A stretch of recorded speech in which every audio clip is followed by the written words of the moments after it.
When this campaign cycle started, one of the things that we were looking at in the NBC political unit was, is Arizona ready to be a presidential swing state?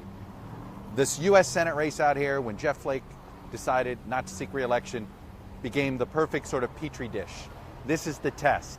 Politics used to be an honorable profession, and now it's about which party you belong to, that only that party can be right. So we're here. And I don't know if I've answered the question of whether Arizona is ready to be a swing state. I joke that if Florida and Ohio had a swing state baby, you'd probably name it Arizona. It's got all of the demographics that a swing state would have. It's got a lot of new residents every 2 years, very similar to Florida, so you could see how it's developing. But the bottom line is this: if Democrats can't win a U.S. Senate seat in this political environment, in this campaign year, under these circumstances, then you have to ask yourself, Arizona's still a light red state. So that's something where Election Day is going to tell us one way or the other, which is how much time are we spending here in 2020 and how many presidential candidates are going to be spending here in 2020. As for the Senate race itself, two distinct things come at you after you spend a little time here. Number one, there is an exhausted political electorate here. They don't like these negative ads. So first, it's probably the nastiest race Arizonans have dealt with. And while this would be nothing to a Floridian or nothing to somebody in Ohio, this is new for some Arizonans.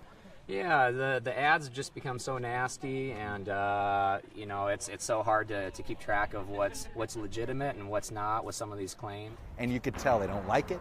It's exhausting them, and it's on top of already what we've already seen around the country, which is this anxiety that's out there over the political divide, the lack of bipartisanship. One of the things that I've noticed in talking to some of these undecided voters, they all sort of, I think, are trying to assess the Senate race through the prism of John McCain, which is probably an unfair prism, because it's not as if either candidate is going to live up to that idea or ideal that I think some voters want. But one thing is clear: the winner of the Senate race is going to have won not because they persuaded more voters than the other side, but because they turned off less voters than the other candidate did. And while that may seem like a cliche thing in our politics these days, this is a bit new for Arizona, and it's a bit off-putting for them. That's something that definitely comes through.